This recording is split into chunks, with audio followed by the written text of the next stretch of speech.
Individual senators and members of the House, they can't get home to their districts yet. They've only been able to convene town halls thus far by phone, teletown halls, or in some cases by Zoom. But I want you to look at this. I don't know that this has been reported elsewhere, at least in aggregate, but I was shocked by these numbers today when we started looking this up today. Look at the numbers they're getting at these town halls. Congressman Jimmy Gomez from California says nearly 10,000 people, more than 9,800 people, called in from his district for his telephone town hall. He called a town hall on the phone, and 9,812 people from his district called in. Wow. Congressman Brendan Boyle from Pennsylvania, he just convened what he called an emergency town hall for his district in Pennsylvania. It had more than 10,000 people calling in. Congressman Greg Stanton, Democrat of Arizona, he says he had more than 13,000 people call into his town hall in Arizona. Kim Schreier is a Washington state congresswoman. Her office says 14,000 people. 14,000 people in her district called into her town hall. Congresswoman Terry Sewell is from Alabama. Alabama, not exactly a bleeding heart blue state, right? Congresswoman Sewell says that when she convened a town hall last night, they had more than 20,000 people on the line from her district. More than 20,000 people in Alabama. In one congressional district in Alabama. Alabama voted for Trump by like a 30-point margin in the election in November. But you know what the largest employer is in Alabama? It's the Redstone Arsenal at Huntsville, Alabama. And every day, that is where 30 or 40,000 federal employees of various stripes go to work, or people whose jobs are funded by the federal government and its appropriations. That's the largest employer in the state of Alabama. You know what the second largest employer is in the state of Alabama? It's the University of Alabama at Birmingham, which, like all large research universities, has just been shot in both proverbial kneecaps, with Trump and Elon Musk unilaterally asserting with no notice and against the law that research facilities like UAB are about to have their funding dramatically and immediately cut with no warning. And those are like just the big cuts, like the existential cuts for a state like Alabama and its economy. Local news in places like Huntsville, Alabama this week are already reporting on smaller, lower profile cuts that are already sending local people just reeling.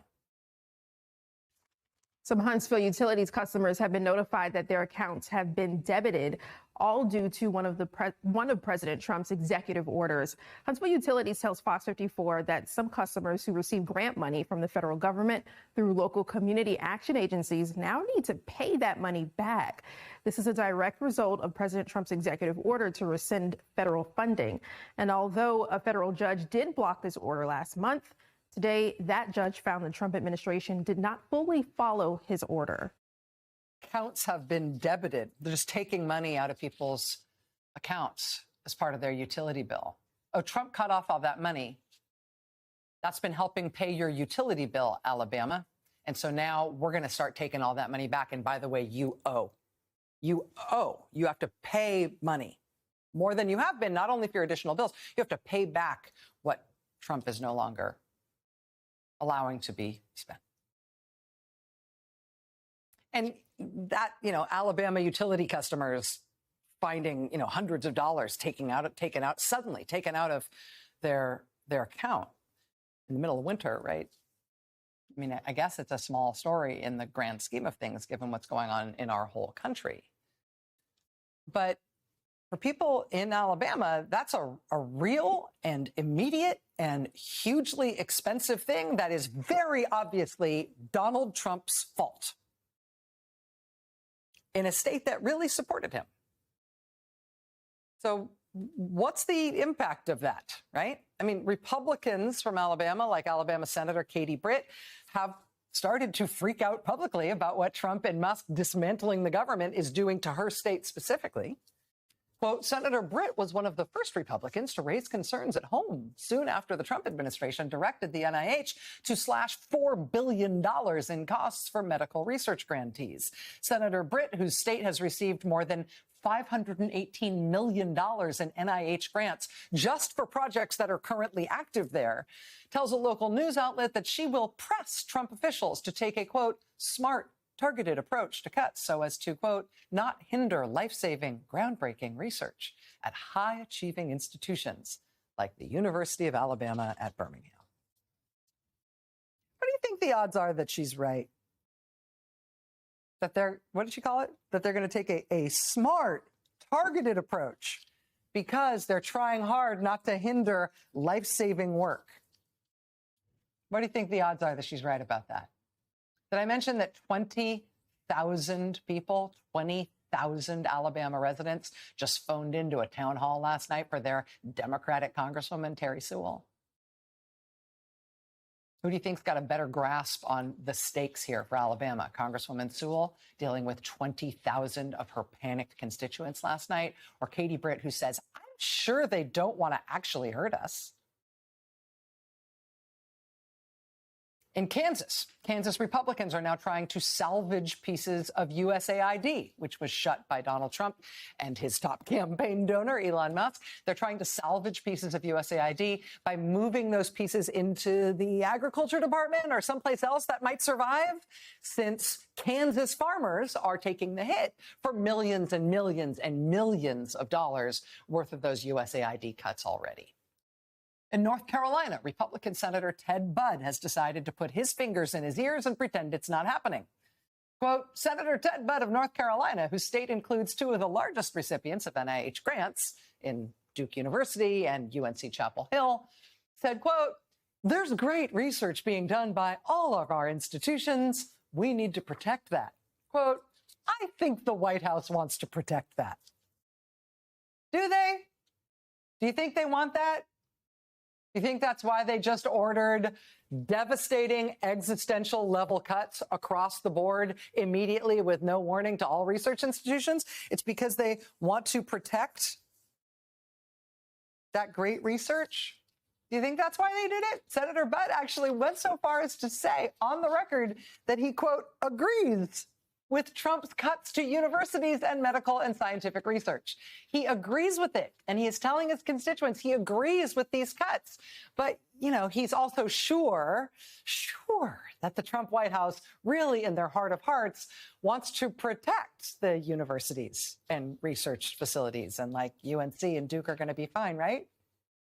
And all the other huge employers in his state that get that kind of funding, that provide, I don't know, the whole foundation for his state's economy. He's just told his constituents he agrees with these cuts that are likely to put thousands of people out of work in North Carolina and destroy the foundation of that state's economy. He says he agrees with those cuts, but he also thinks, you know, probably it's going to be fine. After all, they're good people. I'm sure their hearts are in the right place. Imagine being a Republican senator or member of Congress and trying to sell that Cybertruck full of horse hockey to your constituents. I'm sure it'll be fine. They're good people. Do you notice it's only Democratic members of Congress and Democratic senators who are holding these huge town halls? I wonder why Republicans don't want to talk to their constituents right now. I mean, and I got to say, it's not that talking to the constituents has been an easy thing for Democrats in these past 3 weeks. I mean, the Democrats are getting pushed by their constituents, too. They're getting pushed to do as much as possible, to do anything possible to stop Trump and what he's doing with Elon Musk. Here, for example, are Colorado residents turning up at the offices of Democrats John Hickenlooper and Michael Bennet, telling them, number one, vote no on all Trump cabinet appointments. Number two, deny unanimous consent to slow down the Senate. Number three, publicly oppose Musk's dismantling of the executive branch. Pushing these Democratic senators to push harder, to fight harder. That said, I said they're being tough. They did also bring cookies. Here's Virginia residents turning up at Senator Mark Warner's office, telling him, fight back, Senator Warner, fight harder. Here's Georgia residents turning up at John Ossoff's office in Georgia, telling him, Ossoff, fight back. Here's New Jersey residents at Senator Cory Booker's office, telling him, Senator Booker, the time to fight is now. Fight like hell. Here's California voters at the office of Senator Alex Padilla. Block, delay, obstruct. No excuses. Here's Hawaii voters at the offices of their senators, Brian Schatz and Mazie Hirono. Senate Democrats, blanket opposition. What's happening right now in politics, and politics is the way we get out of this disaster, right?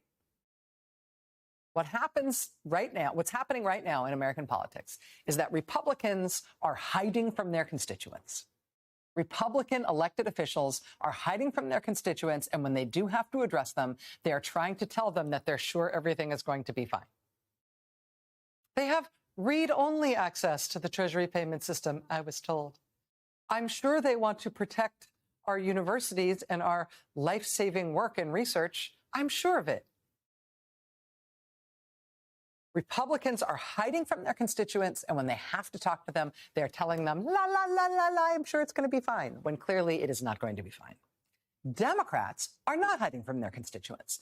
Democrats are being inundated with not just feedback from their constituents, but also with their constituents pushing them to. Over the past 20 years, election monitoring groups, human rights organizations, and anti-corruption efforts have been funded in part by USAID, which has provided more than $2.6 billion to Russia.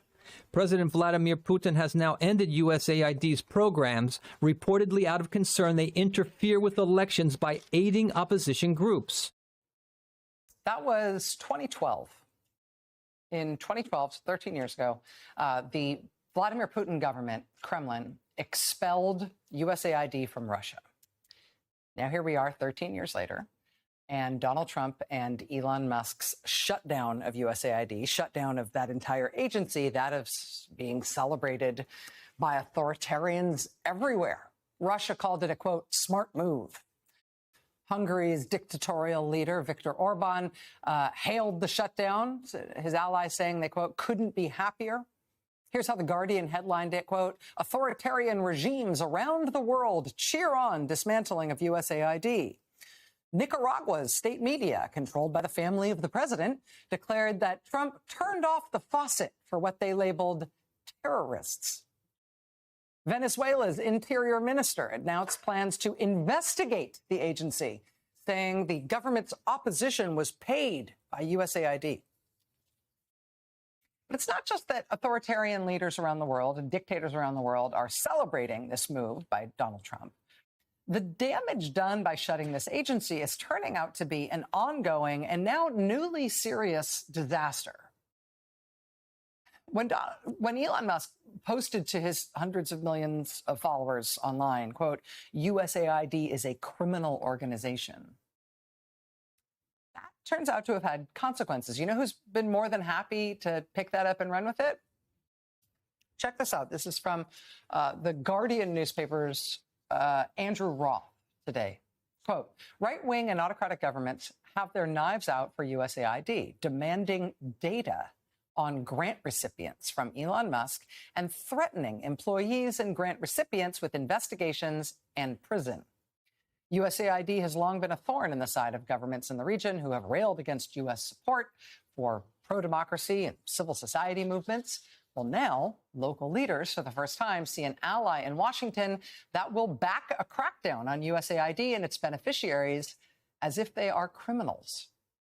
In Georgia, the government, not the state of Georgia, the country of Georgia, the government there has opened a mysterious case after the prime minister accused the U.S. Embassy, USAID, and other American-backed organizations of, quote, acting in a coordinated manner against the Georgian people and the Georgian state.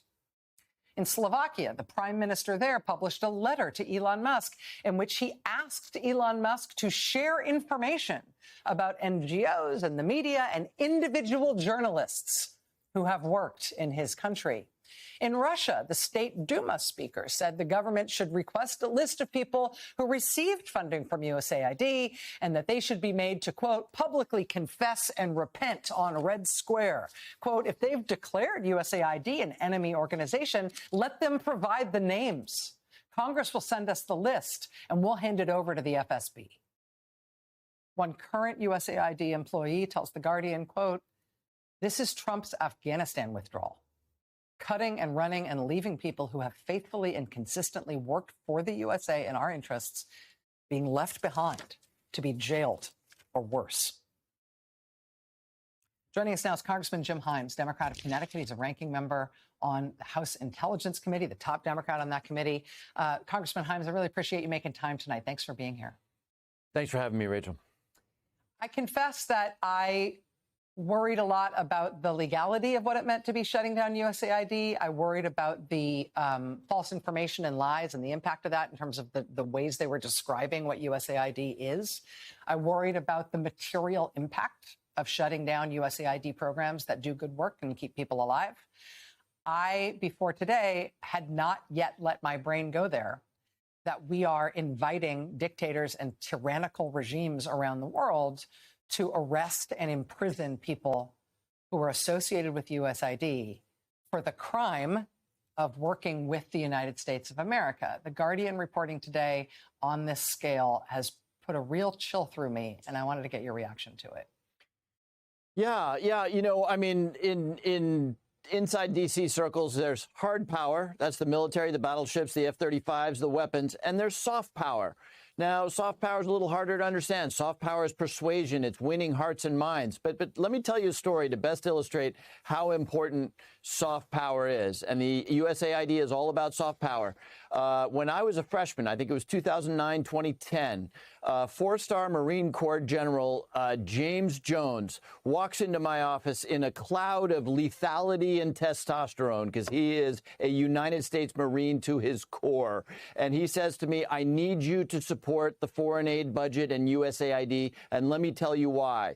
Because I used to have the most unbelievable weaponry you can imagine floating off the coast of Lebanon, and Hezbollah was beating me. Why? Because they were building hospitals for people, because they were running newspapers, because they were providing food. And he said, if you don't fully fund soft power, USAID, hearts and minds stuff, I'm going to lose a lot more Marines. So you couldn't have said it better. You know, if nothing else, when the worst people on the planet are giving you a standing ovation, it's worth asking exactly why that's true. I'm worried also about the immediate danger to people who, again, their grave crime is having worked with the United States on programs that the U.S. Congress agreed to and the American people funded. I mean, the Guardian's